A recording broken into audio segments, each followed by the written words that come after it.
Greetings, YouTube. Danny Staten here. I'm back with another comic book review, and this time I've got some truly good stuff.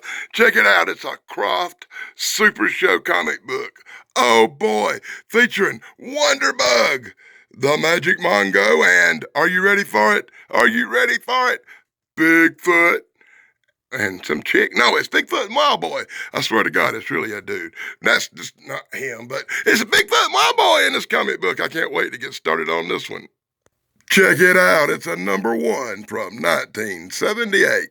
And it starts out with some super pocket toy value stuff. Oh, hey, and then Magic Mongo. Does anybody remember the Krofft Super Show?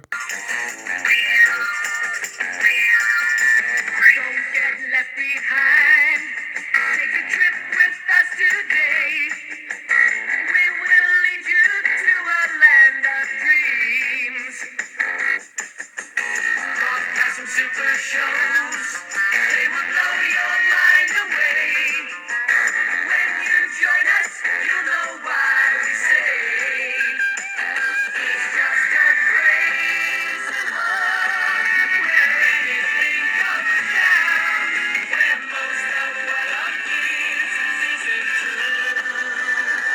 So in this crazy world, we like to be downtown.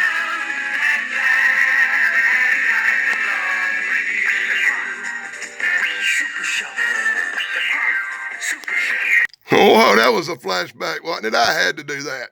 Well, anyway, Krofft Super Show was awesome. It was a Saturday morning spectacular back in the 70s. It showed a bunch of cool shows. And it also had shows like Dr. Shrinker. You know, it only covered a few in this comic book, like Wonderbug, Mongo, and Bigfoot and Wildboy. So that was a little disappointing, but there are other Krofft Super Show comics that cover the other shows, I'm sure. I only cared because this one has Bigfoot and Wildboy, and as everybody knows, as a paranormal investigator, I do a lot of Bigfoot investigations, so this one's kind of special to the old heart. And the book starts off with an episode of The Magic Mongo. Oh, this is going to be a long video, isn't it?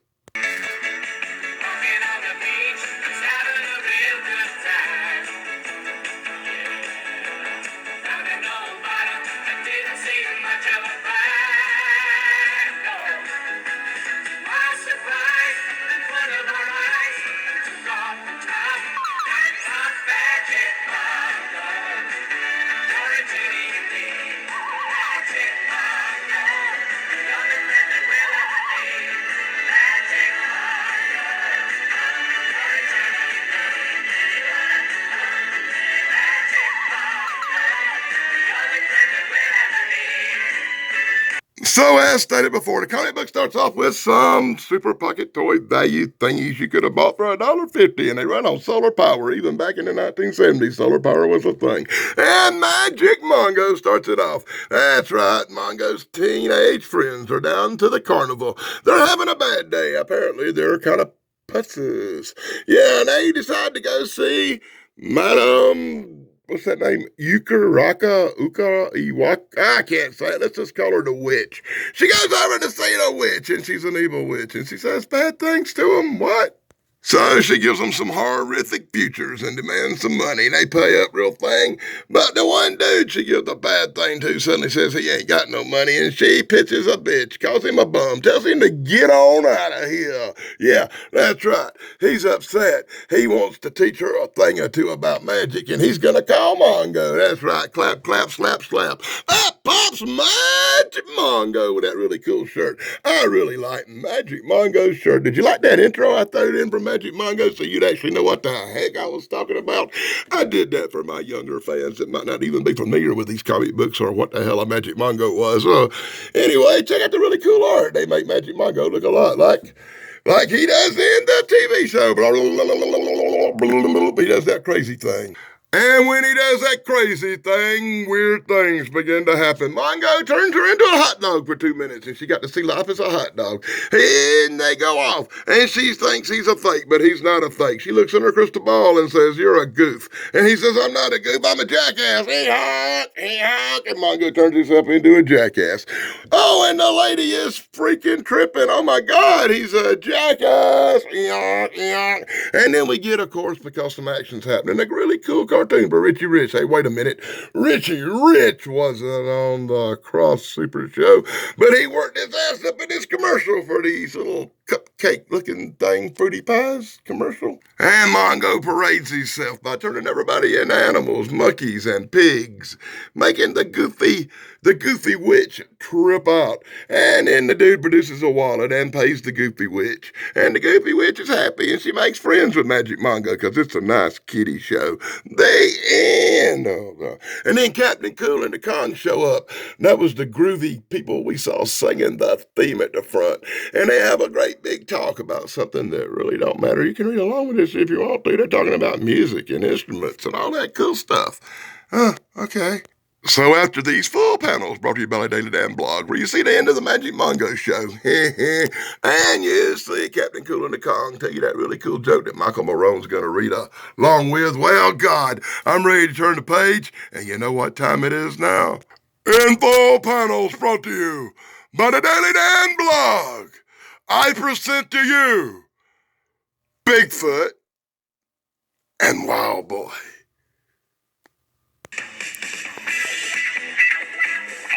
Northwest comes the legendary Bigfoot, who 8 years ago saved a young child lost in the vast wilderness and raised that child until he grew up to be Wildboy.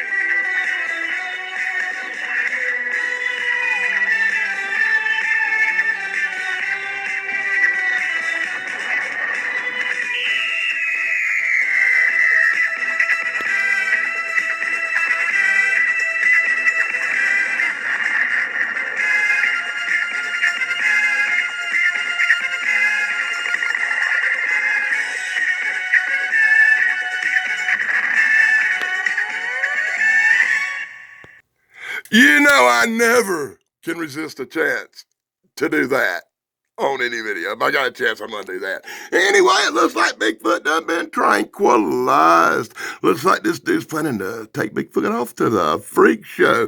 That must be Rick Dyer, huh? That's only if Nikki's watching. That was an inside joke. Anyway, that girl we're going to call Little Indian Girl is riding her horse. Little Indian Girl's meeting rich guys. Little Indian Girl's telling rich guys about the legends that she's heard about Sasquatch. Rich guys riding off in his van in such a Sasquatch. Little Indian Girl's like, well, I hope he don't find Sasquatch. You know, she lied and told him the wrong spot, but we don't know what's going to happen. What's going to happen as this idiot hunting Indian relics is more interested in Bigfoot? So young Indian girl, well, her name's Susie. So young, I like to call her young Indian girl, but her name's Susie in the show. I don't know what it is in the comic book. But young Indian girl we'll call Susie. She's following that dude. She don't trust him. She hears him on the telephone talking to some people about capturing up a Bigfoot. Uh-oh. He surprised her. He shot a gun beside her. You know, I watched that show religiously. I never remember nobody doing that much shooting in that show. But anyway, he done pulled the gun on the babe. He's going to take her and put her in the van. Oh, my God. Wow, we know how that goes sometimes, don't we? Oh, and but luckily the bird saw what's happening. What? The bird. And the bird went off and told Wildboy, who dressed like a pansy running around in the woods. I go, Wildboy, Wildboy.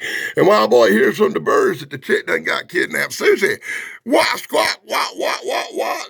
Wildboy, Susie, kidnapped, bad man with gun. Wow, I love this book. I love this comic book, and I love the art. I really do. Whew, after all that Bigfoot excitement, you know, we got Bigfoot in a comic book, a Bigfoot hunter doing a book with Bigfoot in it all. Oh, we got to have a commercial for some grit magazines and all that cool stuff you could order back in 1970 something. They should have said Bigfoot for the last thing in the book, man. It was just like the entourage to me. You could buy these iron-ons four for $1, and you could just make any name you wanted because it was all letters. That's kind of chumpy. So Wild Boys are running, and we get a montage of Wild Boy running. Wild Boy swinging through them trees like Tarzan. Wild Boy tracking the van. Wild Boy sees the girl tied up by a rock. That was easy, Wild Boy. Wild Boy gets captured by the sneaky bad guy because Wild Boy is an idiot. But guess what? Wild Boy, no, come along. But Wild Boy's an idiot. And Bigfoot rushes. Finally, Bigfoot appears. After all this comic book, I've been waiting on it. There comes Bigfoot. And what happens? Boop. He tranquilizes Bigfoot, ties up Wild Boy and the girl, and now he's going to put Bigfoot in a sideshow. And that just truly... Bigfoot laid out on the ground with his big feet in the air. Bigfoot lasted 10 seconds against Rick Dreyer. Oh. And after that just a heartbreaking thing where Bigfoot gets captured after showing his face for one panel, we see the authentic Star Wars t-shirt you could order back in 1978. And I know some people that probably had that. And in the captain's page, because the captain was a Star Wars guy back in the day, I bet he probably ordered the Star Wars watch and had his Swiss-made mother on his arm back in the day. Ain't that right, Captain? So we're going to get back to the Bigfoot action here in this wonderful comic book. This Krofft Superstars comic book, and I love the Krofft Super Show, and this is like the best thing I've ever owned to me.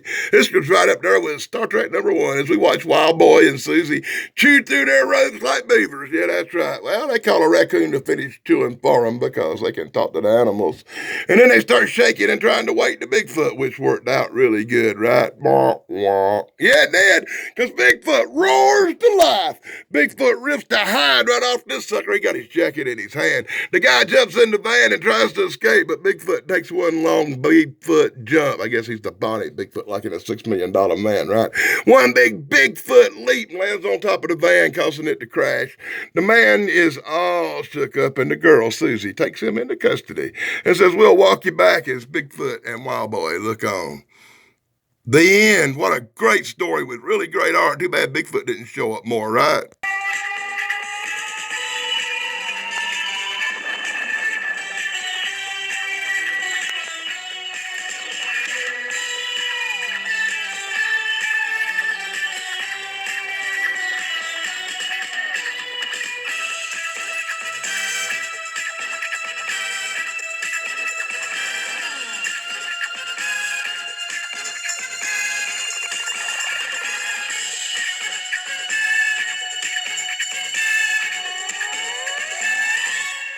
Oh, come on, YouTube. I couldn't help throwing that in there. That was classic, was it? No, I love that. Anyway, here's some foreign corns in the next little commercial section you could order. I ordered some stamps, but I don't think I ordered the foreign corns for $3.45, and you could have got Nazi ones too. Well, I bet they don't offer that no more. And you could order them damn sea monkeys, and we won't even talk about them nasty, smelly shrimp. And the jamming starts again with Kool and the Gang. And they learning from each other while they do their thing. No, that's the wrong theme song I'm thinking of. You can read that if you want to, Michael Marone. That's Kool and the Gang. No, it ain't Kool and the Gang. It's Kool and the Kongs. Jesus Christ, Kool and the Gang. What was I thinking? Yeah, I was thinking it was a party right now. It's Kool and the Kongs as they come in for a few seconds to do a little something or another and tell you about the next show and make a joke and blah, blah, blah, blah, blah, blah, blah. Sitting in a junkyard waiting till the driver gets a pile of cars. Looking for an old car, found a funny shotgun. Let's make him ours. Found a magic horn, a new car was born. The toughest of the toughest, superstars. Wonder Bob, Wonder Bob, Wonder Bob, Wonder Bob. That's the fact, started to start. Wonder Bob. When you hear the horn, help is on the way. So clap your hands. Hooray for the Wonder Bob, the wonderful Wonder Bob. And we finish off this comic book with an episode of Wonderbug. It looks like he's going to go one-on-one with some giant giant robot. Oh, wow, that's going to be a trip. Anyway, Wonderbug and the kids, well, he's old slip car right now, are driving down the road having a conversation about what they can get into next. And as usual, it didn't take them long to get into something. It always seems to happen to this group of young people who ride around in that famous Wonderbug as they find some houses that's been trashed and a trail of giant footprints, but this time it wasn't Bigfoot, them big square footprints. He does a honk honk and a beep beep and transforms that little slip car, that little dirty slip car, yeah, into the fabulous Wonderbug. Hey, remember that theme song?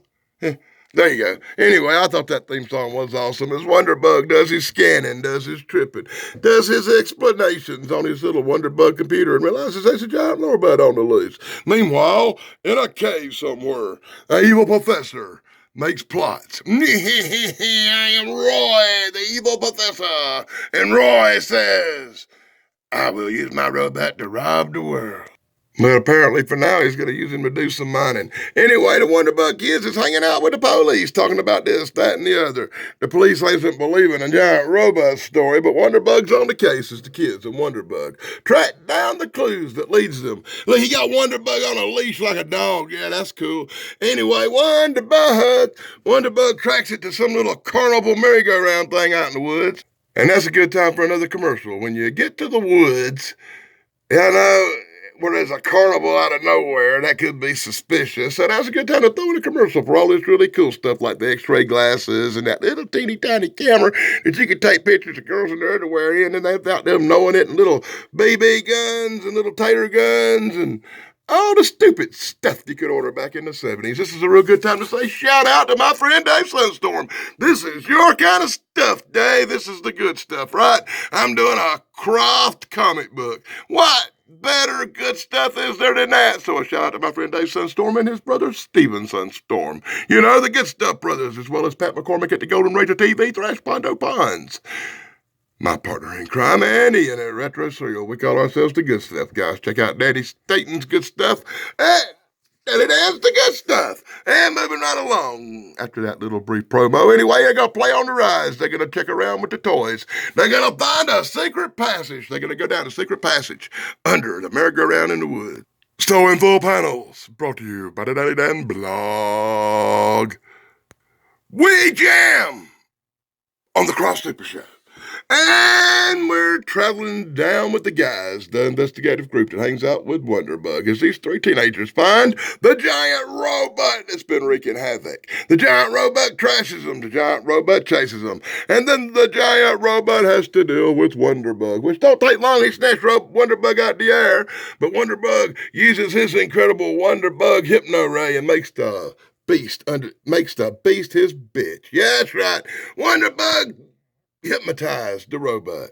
The robot now is under the control of Wonderbug, who blows it into a million pieces as the police cart off evil genius guy. Bye, Roy. Enjoy prison. Ha ha. And that's the end. The end. Which brings me to the end of the Krofft Super Show comic book. I have enjoyed this comic book greatly. It puts a tear in my eye that I have it. Yes. I cannot wait. I got it. I reviewed it 2 hours after I got it. As we look at some iron-ons here in the back, and you can become an Apache Arrowhead owner for 50 cents each, or 3 for $1. Damn, if I'd seen that, I'd bet your ass I'd have ordered them, right? And a horrible waste of a back cover. Shame.